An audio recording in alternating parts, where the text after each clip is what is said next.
বোঝা গেল যেটা আমি পড়লাম? মাধবেন্দ্র পুরী বৃন্দাবনে গোবর্ধনে তিনি বৃন্দাবন প্রদক্ষিণ করে গোবিন্দ কুণ্ডে তিনি স্নান করে গাছের নিচে বসে আছেন। তখন একটা বালক, খুব সুন্দর দেখতে, সে এসে দুধ নিয়ে এসে তাকে বললো যে এই দুধটা তুমি খাও।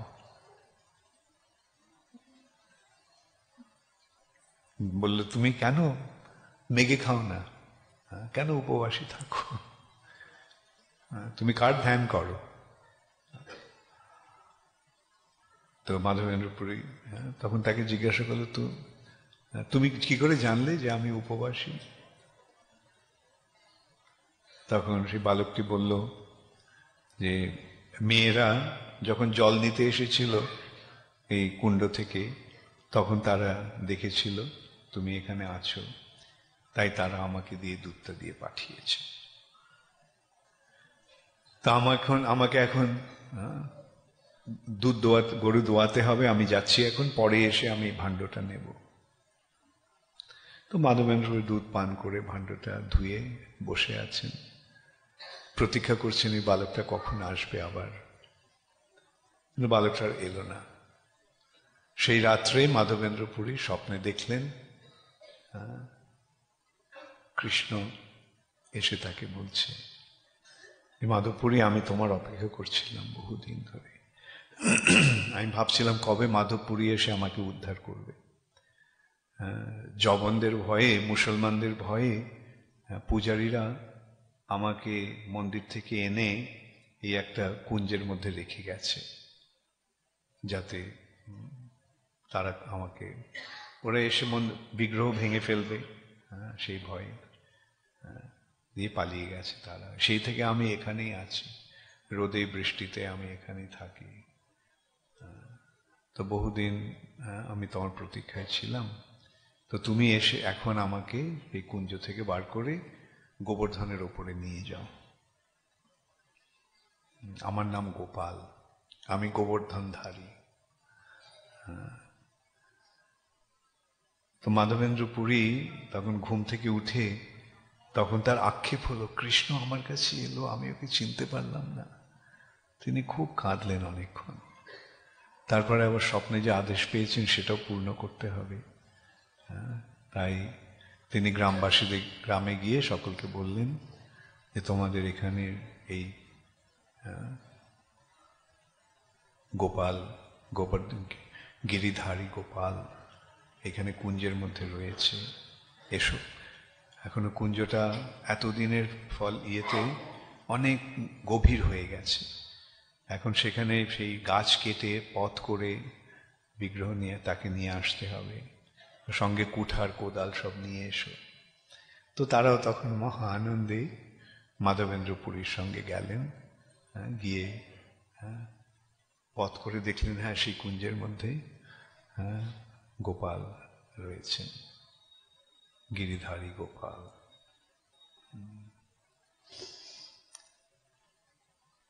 সেই গোপালই এখন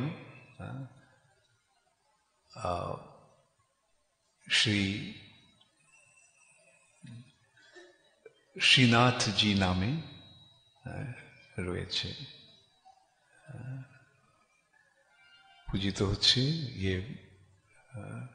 বল্লভ সম্প্রদায়ের। এটা আরেকটা যাই হোক। তো এইভাবে গোপালকে মাধবেন্দ্র পুরী উদ্ধার করে গোবর্ধনের উপর স্থাপন করলেন। তারপরে মহা আড়ম্বরে সেই গোপালের স্থাপনা হলো, শত শত কলসিতে ভরে গোপালকে স্নান করানো হলো। তারপরে গোপালের ভোগের জন্য গ্রামবাসীরা অন্নকূট করলেন, এতদিন গোপাল খায়নি, সুতরাং অন্নের পাহাড়, অন্নকূট, সমস্ত নানা রকম সমস্ত উপাদেয় ব্যঞ্জন ইত্যাদি রান্না করে তারা গোপালকে ভোগ দিলেন। এবং এরপরে দিনের পর দিন এইভাবে বিভিন্ন গ্রামের লোকেরা এসে, অন্যান্য গ্রামের লোকেরা এসে সেই খবর পেয়ে তারাও এসে এইভাবে গোপালকে ভোগ দিলেন। এইভাবে গোপালের স্থাপনা হলো। তা এক সময় বৃন্দাবনে তো খুব গরম পড়ে। গ্রীষ্মের সময় গোপাল মাধবেন্দ্র পুরীকে বললেন যে এই গরমে আমার খুব শরীরটা শীতল করার জন্য তুমি একটু কর্পূর আর চন্দন নিয়ে আসবে। এখন বৃন্দাবনে তো কর্পূর নেই, চন্দন নেই, তখন তো এটা ব্রণ, আর কোথায় পাওয়া যায় কর্পূর আর চন্দন? তখন মাধবেন্দ্র পুরী এলেন নীলাচলে। সেখানে রাজার কাছে তিনি চাইলেন। পথে তিনি রেমুনাতে থেমেছিলেন।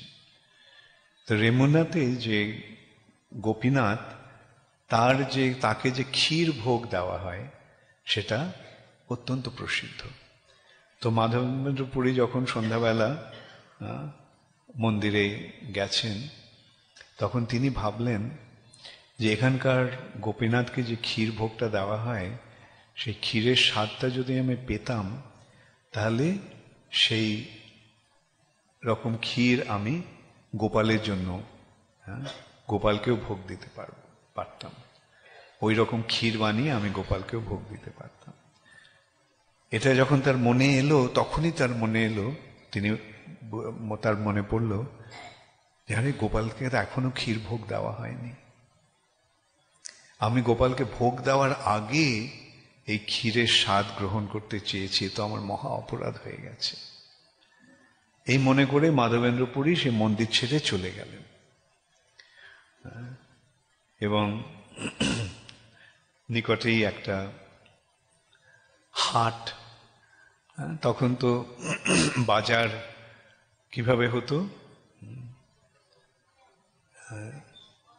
দূরে দূরে গ্রাম 10-12 খানি, মাঝে একখানি হাট, সন্ধ্যায় সেথা জ্বলে না প্রদীপ, প্রভাতে পড়ে না ঝাট।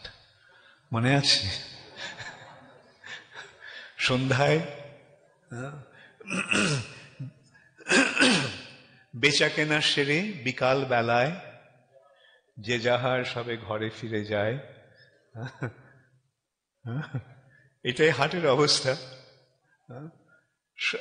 ওখানে বিকেল, দিনের বেলা হাট বসে, তাও সপ্তাহে 2 দিন হাট বসে, প্রতিদিন বসে। আর সে দূর থেকে সকলে তার সামগ্রী নিয়ে আসে হাটে বিক্রি করতে, আর লোকেরাও আসে হাটে কিনতে। তারপরে বেচা কেনা সেরে বিকাল বেলায় যে যাহার সবে ঘরে ফিরে যায়। এখন সেই হাটে রাত্রিবেলা তো কেউ থাকে না, তাই মাধবেন্দ্র পুরী সেই হাটে গিয়ে তিনি রাত্রিটা যাপন করবেন স্থির করেছে। এদিকে সন্ধ্যা আরতির পর ভগবানকে শয়ন দিয়েছে, শয়ন আরতির পর ভগবানকে শয়ন দিয়েছেন পূজারী। ভগবানকে শয়ন দিয়ে তিনি তার ঘরে গিয়ে শুয়ে পড়েছেন। তখন তিনি স্বপ্নে দেখলেন যে গোপীনাথ এসে তাকে বলছে, তুমি ওঠো, আমার ভক্ত এই মাধবেন্দ্র পুরী ও অভুক্ত রয়েছে, তুমি একটা ক্ষীরের পাত্র তাকে দিয়ে এসো, এক পাত্র ক্ষীর তুমি ওকে দিয়ে এসো। তো পূজারী, এই তো ঠিক স্বপ্ন নয়। ভক্তের হয়, দিনের বেলা তারা জাগ্রত অবস্থায় ভগবানের সেবা করে, আর রাত্রে তারা স্বপ্নে ভগবানকে দর্শন করেন। এটা হচ্ছে যোগ নিদ্রা। রাত্রে যখন শুয়ে থাকেন তখন ঘুমিয়ে পড়েন, চেতনাটা, বাহ্য চেতনাটা চলে যায়, কিন্তু সেই ঘুমের মধ্যে ভগবানের সঙ্গে তাদের লেনদেন হয়, আদান প্রদান হয়। তো সেই স্বপ্নের মতো অবস্থায় কৃষ্ণ তাকে বলছেন, গোপীনাথ বলছেন যে মাধবপুরী অভুক্ত রয়েছে, ওকে একটা ক্ষীর পাত্র দিয়ে এসো। স্বপ্নে আবার পূজারীও বলছে, এটাই আমি বলতে চাইছিলাম, যেটা ঠিক স্বপ্ন নয়। স্বপ্নে পূজারী বলছে সব ক্ষীর তো বিতরণ হয়ে গেছে, আর তো কিছু নেই। গোপীনাথ বলল, না না, এক পাত্র ক্ষীর রয়েছে, আমার আঁচলের আড়ালে, আমার কাপড়ের আড়ালে, তো সেইটা তুমি নিয়ে দিয়ে এসো। তো পূজারী ঠিক দেখো কিরম ভক্তি, বা এটা কিরকম তাদের বাস্তব ভগবানের সঙ্গে তার যোগাযোগ। তিনি স্বপ্নে তিনি মনে করলেন আরে এটা তো স্বপ্ন। তিনি কি করলেন, সঙ্গে সঙ্গে উঠে গিয়ে স্নান করলেন, এবং স্নান করে মন্দিরে গেছেন। গিয়ে দেখছেন যে সেখানে সত্যি সত্যি গোপীনাথের কাপড়ের আড়ালে এক পাত্র ক্ষীর রয়েছে। মাধবেন্দ্র পুরীর জন্য গোপীনাথ ক্ষীর চুরি করেছেন, তাই জন্য তার নাম হলো ক্ষীর চোর গোপীনাথ। তিনি সেই পূজারী তখন সেই ক্ষীরের ভাণ্ডটা নিয়ে তিনি গেছেন সেই হাটে, গিয়ে ডাকছেন মাধবপুরী মাধবপুরী। তো মাধবেন্দ্র পুরী উঠে এসে বলেন কি হয়েছে? বলেন যে গোপীনাথ এই ক্ষীরটা পাঠিয়ে দিয়েছে তোমার জন্য। তো মাধবেন্দ্র পুরী বললেন, এবং তিনি সমস্ত বৃত্তান্তটা মাধবেন্দ্র পুরীকে বললেন কি হয়েছে। তো মাধবেন্দ্র পুরী গভীর আনন্দের সঙ্গে এবং চোখের জল ফেলতে ফেলতে গোপীনাথের এই কৃপার উপলব্ধি করে সেই ক্ষীরটি পাত্রটি গ্রহণ করলেন। পূজারী তাকে ক্ষীরটি দিয়ে চলে গেছেন। মাধবেন্দ্র পুরী বুঝতে পারলেন যে এই ঘটনার কথা তো ছড়িয়ে পড়বে, আর ছড়িয়ে পড়লে লোকেরা আমাকে দেখতে আসবে, আমার প্রতিষ্ঠা হবে। অতএব সেই মনে করে মাধবেন্দ্র পুরী সেই রাত্রি সেখান থেকে চলে গেল। সেই সূত্রে বলা হচ্ছে যে বৈষ্ণবী প্রতিষ্ঠা এরকমই। বৈষ্ণব ভগবানের ভক্ত প্রতিষ্ঠাকে এড়িয়ে চলেন, প্রতিষ্ঠা পেতে চান না, প্রতিষ্ঠা চান না। তিনি প্রতিষ্ঠাকে এড়িয়ে যান, কিন্তু প্রতিষ্ঠা তার পেছন পেছন যায়। যদিও ভক্ত প্রতিষ্ঠাকে এড়িয়ে যেতে চান, কিন্তু প্রতিষ্ঠা ভক্তের পেছনে পেছনে যায়। মাধবেন্দ্র পুরী যদিও প্রতিষ্ঠাকে এড়াবার জন্য সেখান থেকে রাত্রে চলে গেলেন, কিন্তু তার এই যে কাহিনীটি, এই যে ঘটনাটি সর্বত্র ছড়িয়ে পড়েছিল, এবং যার ফলে আজও আমরা মাধবেন্দ্র পুরীর সেই ভক্তির মহিমা এবং গোপীনাথের, তার প্রতি গোপীনাথের কৃপার কথা আমরা আজও এখন জানতে পারছি, শুনতে পারছি এবং কীর্তন করছি।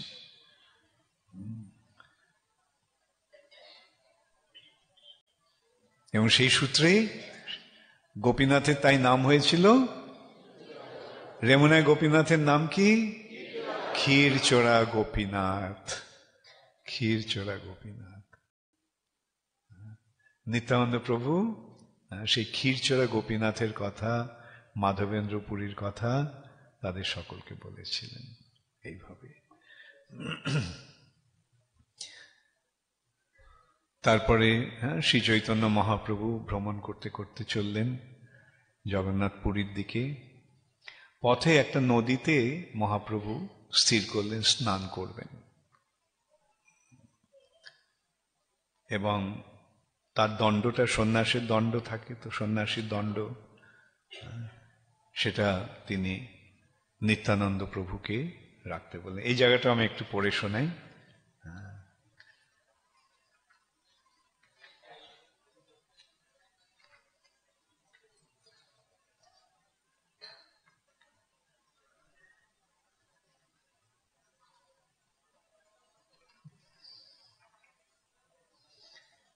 নিত্যানন্দ প্রভু এই সঙ্গে সাক্ষী গোপালের কথাও বলেছিলেন।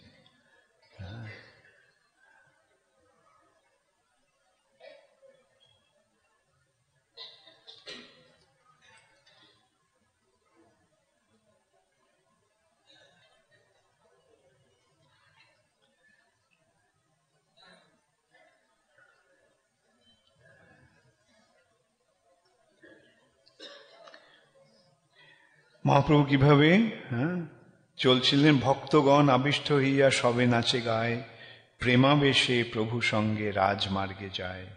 হাসে কান্দে নাচে প্রভু, হুঙ্কার গর্জন, তিন ক্রোশ পথ হইল সহস্র যোজন। চলিতে চলিতে প্রভু আইলা 18 নালা, তাহা আসি প্রভু কিছু বাহ্য প্রকাশিলা। 18 নালায় এসে, একটা নদীর নাম, জগন্নাথপুরীতে যেতে এই জায়গাটি আসে 18 নালা। সেই 18 নালায় এসে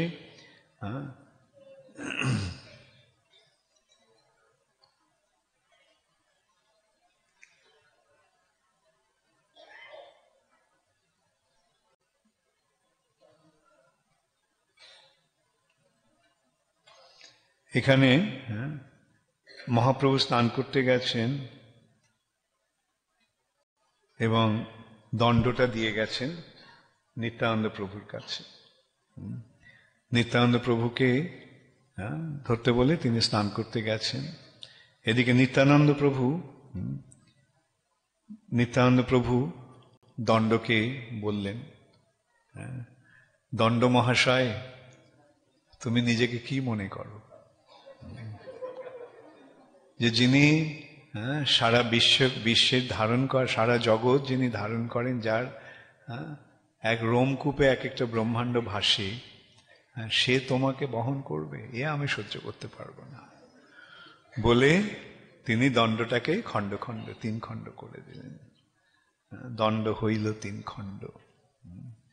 সেই দণ্ডকে তিনি ভেঙে তিনি ছুঁড়ে ফেলে দিলেন জলে। চৈতন্য মহাপ্রভু স্নান করে এসে যখন বললেন, আমার দণ্ড কোথায়, নিত্যানন্দ প্রভুর কথা তখন মুকুন্দ তাকে বললেন কি করেছেন। মহাপ্রভু শুনে বললেন, তোমরা কি মনে করেছো আমার এই সন্ন্যাস ছেলে খেলা হচ্ছে? আমি আর তোমার সঙ্গে থাকবো না। আমি বৃন্দাবনে যাচ্ছিলাম, তুমি আমাকে মিথ্যে কথা বলে পথ ভুলিয়ে তুমি আমাকে নিয়ে গেলে শান্তিপুরে, গঙ্গাকে যমুনা বলে তুমি আমাকে ইয়ে করলে। আর এখন আমার একমাত্র সম্পদ ছিল এই সন্ন্যাস দণ্ড, সেটাও তুমি ভেঙে দিলে, সেটাও তুমি আমাকে, তার থেকেও আমাকে বঞ্চিত করলে। আমি আর তোমাদের সঙ্গে থাকবো না বলে চৈতন্য মহাপ্রভু একলাই ছুটলেন জগন্নাথ মন্দিরের দিকে। জগন্নাথপুরীতে মন্দিরে এসে মহাপ্রভু জগন্নাথকে দর্শন করে তিনি এতই প্রেমাবিষ্ট ভাবাবিষ্ট হয়েছিলেন যে তিনি সেখানে মূর্ছিত হয়ে পড়লেন। সেখানে সার্বভৌম ভট্টাচার্য ছিলেন। সার্বভৌম ভট্টাচার্য ছিলেন মহারাজ প্রতাপরুদ্রের সভা পণ্ডিত। সার্বভৌম ভট্টাচার্যেরও একটু ইতিহাস আমরা এখানে আলোচনা করতে পারি। তিনি মহাপণ্ডিত, তিনিও নবদ্বীপবাসী ছিলেন।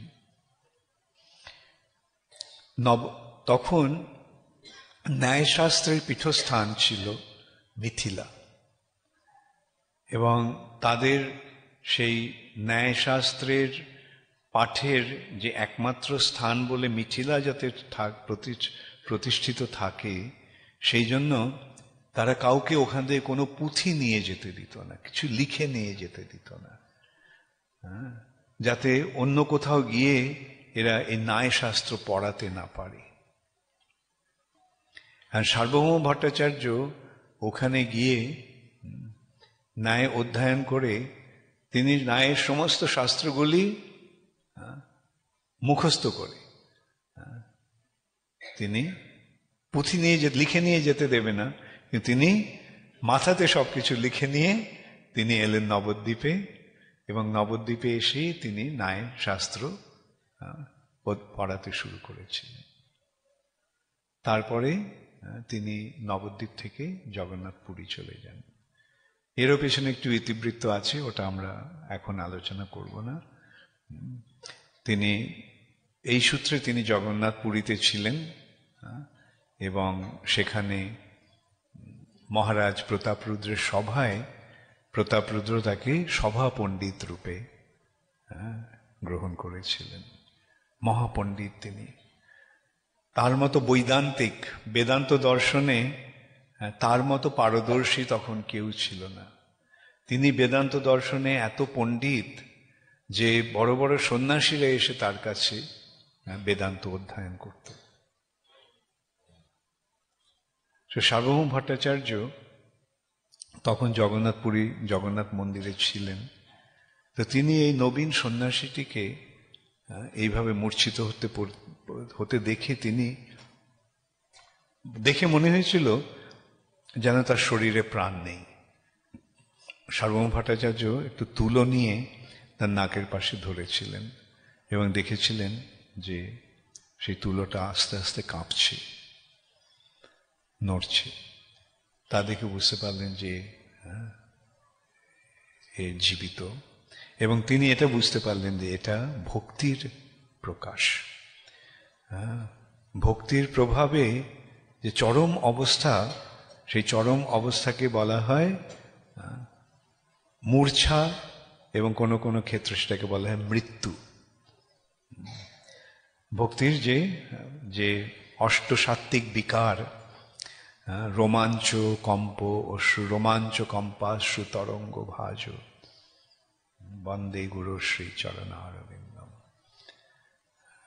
তার হচ্ছে এই চরম অবস্থাটি হচ্ছে যেন শরীরে প্রাণ নেই, মৃত্যু হয়েছে। মৃত্যু হলে শরীরটা যেরকম একেবারে সম্পূর্ণ নির্জীব হয়ে যায়, ভক্তেরও সেই অবস্থা হয়। তো সার্বভৌম ভট্টাচার্য মহাপণ্ডিত, তিনি জানতেন এই অষ্টসাত্ত্বিক বিকারের কথা। যদিও তিনি পূর্বে কখনো কাউকে এইরকম সাত্ত্বিক বিকার প্রকাশ করতে দেখেননি, কিন্তু একে দেখে বুঝলেন যে এক মহাপুরুষ। তখন তিনি তার লোকজন নিয়ে চৈতন্য মহাপ্রভুকে বহন করে নিয়ে গেলেন তার বাড়িতে। সার্বভৌম ভট্টাচার্য আর এদিকে মহাপ্রভুকে পেছনে ছুটতে ছুটতে তার সঙ্গীরাও এসেছেন। নিত্যানন্দ প্রভু, গদাধর পণ্ডিত, দামোদর, মুকুন্দ দত্ত, জগদানন্দ পণ্ডিত, এরা চারজন ছুটে ছুটে এসেছেন। এসে জগন্নাথ মন্দিরে এসে শুনলেন যে হ্যাঁ, এক নবীন সন্ন্যাসী এসে মন্দিরে মূর্ছিত হয়ে পড়েছিল, এবং সার্বভৌম ভট্টাচার্য তাকে তার গৃহে নিয়ে গেছেন। তো সার্বভৌম ভট্টাচার্যের গৃহে যাওয়ার সময় তার সঙ্গে গোপীনাথ আচার্যের সাক্ষাৎ হল। গোপীনাথ আচার্য সার্বভৌম ভট্টাচার্যের ভগ্নিপতি, না শ্যালক। তো তারা শুনলেন, যে শুনে খুব আনন্দিত হলেন। তাদের দেখে জিজ্ঞাসা করেন, তোমরা এখানে কেন? গোপীনাথ আচার্য নবদ্বীপে ছিলেন এবং তিনি মহাপ্রভুর মহিমা জানতেন। সার্বভৌম ভট্টাচার্য তার মহাপ্রভুর আবির্ভাবের অনেক আগেই নবদ্বীপ থেকে চলে গিয়েছিলেন, তাই তিনি মহাপ্রভুকে জানতেন না। কিন্তু গোপীনাথ তখন তাকে বললেন যে, তারা চারজন গোপীনাথকে বললেন যে এরকম চৈতন্য মহাপ্রভু এসে মূর্ছিত হয়ে পড়েছেন, এবং আমরা শুনেছি সার্বভৌম ভট্টাচার্যের গৃহে তাকে তিনি নিয়ে গেছেন। তো গোপীনাথ বললেন, আরে সার্বভৌম তো আমার ভগ্নিপতি। তো তারা সকলে মিলে গেলেন, গিয়ে দেখেন মহাপ্রভু তখনও মূর্ছিত অবস্থায় রয়েছেন। তখন তারা কীর্তন শুরু করলেন। সেই কীর্তনের প্রভাবে মহাপ্রভু বাহ্য জ্ঞান ফিরে এলো। তখন তারপর তিনি সার্বভৌম ভট্টাচার্য বললেন, আপনারা জগন্নাথ দর্শন করে আসুন, ইতিমধ্যে একটু সুস্থ হয়ে নিক। তো গোপীনাথ সার্বভৌম ভট্টাচার্য একটু তার একটা আশঙ্কা প্রকাশ করলেন গোপীনাথের কাছে, যে এই সন্ন্যাসী এত অল্প বয়স, মাত্র 24 বছর বয়স, দেখতে এত সুন্দর, আর এ এত ভাবুক, এত এখন এর পক্ষে হয়তো সন্ন্যাস রাখা সম্ভব হবে না। তো একে আমি বেদান্ত পড়িয়ে, বেদান্ত জ্ঞান দিয়ে আমি একে সন্ন্যাস আশ্রমে স্থির করব। গোপীনাথ বললেন, তুমি কার সম্বন্ধে কি বলছো? ইনি স্বয়ং ভগবান। ইনি এই সন্ন্যাস লীলা করছেন লোক শিক্ষার জন্য। ইনি এসেছেন কলিযুগের জীবদের উদ্ধার করার জন্য, সংকীর্তন যজ্ঞ অনুষ্ঠান করে সকলকে উদ্ধার করার জন্য। সার্বভৌম ভট্টাচার্য বললেন যে অবতার ভগবানের 3টে যুগে, সত্যযুগ, ত্রেতাযুগ, দাপর যুগে ভগবান অবতীর্ণ হন, কলিযুগে ভগবান অবতীর্ণ হন না। সেই জন্য ভগবানকে ত্রিযুগ বলা হয়। গোপীনাথ আচার্য বললেন যে কলিযুগে ভগবান তার পরিচয়টাকে প্রচ্ছন্ন রেখে, তার পরিচয়টা গোপন করে তিনি কলিযুগে আসেন। ছন্ন কলৌ, তিনি কলিযুগে আসেন প্রচ্ছন্নভাবে, নিজের পরিচয় গোপন করে। তিনি ভগবান রূপে আসেন না, কলিযুগে তিনি ভক্ত রূপে আসেন। সেই জন্য তাকে চেনা অসম্ভব হয়ে ওঠে, এবং ইনি হচ্ছেন সেই ভক্তরূপী ভগবান। এইভাবে কিছু তর্ক বিতর্ক শুরু হলো এই শালা ভগ্নিপতির মধ্যে। সার্বভৌম ভট্টাচার্য বললেন যে একে আমি বেদান্ত পড়িয়ে একে আমি এর সন্ন্যাস মার্গে স্থির করব। গোপীনাথ আচার্য বললেন, দেখো, ভগবানের কৃপা ছাড়া ভগবানকে চেনা যায় না। দুর্ভাগ্যবশত তুমি সেই কৃপাটি লাভ করতে পারলে না, তাই তুমি তাকে চিনতে পারছো না। এইভাবে দুজনের মধ্যে অনেক অনেক বাক্যালাপ হয়েছিল।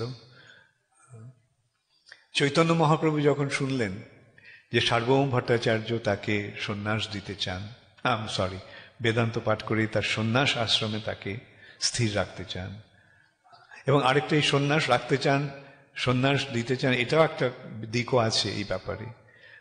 সার্বভৌম ভট্টাচার্য এত বড় পণ্ডিত, যদিও তিনি গৃহস্থ, তবে তিনি ক্ষেত্র সন্ন্যাসী।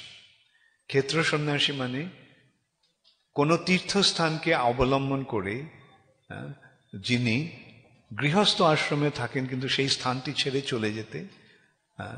চলে যান না, সেটাকে বলা হয় ক্ষেত্র সন্ন্যাস। সার্বভৌম ভট্টাচার্য ক্ষেত্র সন্ন্যাসী ছিলেন, যদিও তিনি গৃহস্থ আশ্রমে রয়েছেন, কিন্তু তিনি জগন্নাথ পুরীকে আশ্রয় করে রয়েছেন, জগন্নাথ পুরী ছেড়ে তিনি যাবেন না। তো সেই সূত্রে সার্বভৌম ভট্টাচার্য বলেছিলেন যে এ ভারতী সম্প্রদায়ে সন্ন্যাস নিয়েছে। এখন এই 10 নামী সন্ন্যাসীদের মধ্যে ভারতী সম্প্রদায়টা অনেক নিচের। এ প্রথম ইয়েতে হচ্ছে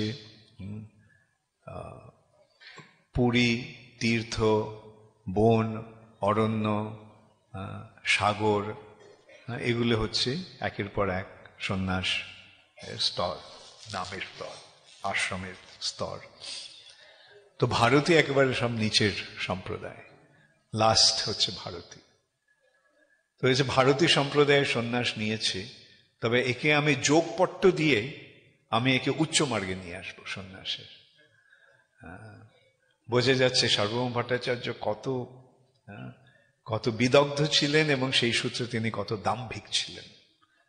এখন মহাপ্রভুর ভগবানের কাজ হচ্ছে তিনি দর্পহারী, তিনি দাম্ভিকদের দর্প হরণ করেন, যেটা আগে আলোচনা করেছি, কেশব কাশ্মীরের দর্প হরণ করেছিলেন। তো চৈতন্য মহাপ্রভু সে কথা শুনে বললেন, ইনি আমার শুভাকাঙ্ক্ষী, ইনি চান যাতে আমি আমার সন্ন্যাস আশ্রমে যথার্থভাবে স্থির থাকতে পারি, এবং সেজন্য তিনি আমাকে বেদান্ত শিক্ষা দিতে চাইছেন। এটা তো আমার সৌভাগ্যের বিষয়, আমি এনার কাছে শিক্ষা লাভ করব, বেদান্ত পাঠ করব। মহাপ্রভু নিজেই চাইছেন সার্বভৌম ভট্টাচার্যের কাছে শিক্ষা লাভ করবেন, আর কে কি করতে পারে তখন। তো সার্বভৌম ভট্টাচার্য মহাপ্রভুকে বেদান্ত পড়াতে লাগলেন। তো তিনি বেদান্ত পড়াচ্ছেন এবং 7 দিন ধরে তিনি বেদান্ত সম্বন্ধে বেদান্তের ব্যাখ্যা করলেন, করে তাকে বোঝালেন, শেখালেন। মহাপ্রভু নিঃশব্দে 7 দিন ধরে শুনে গেলেন।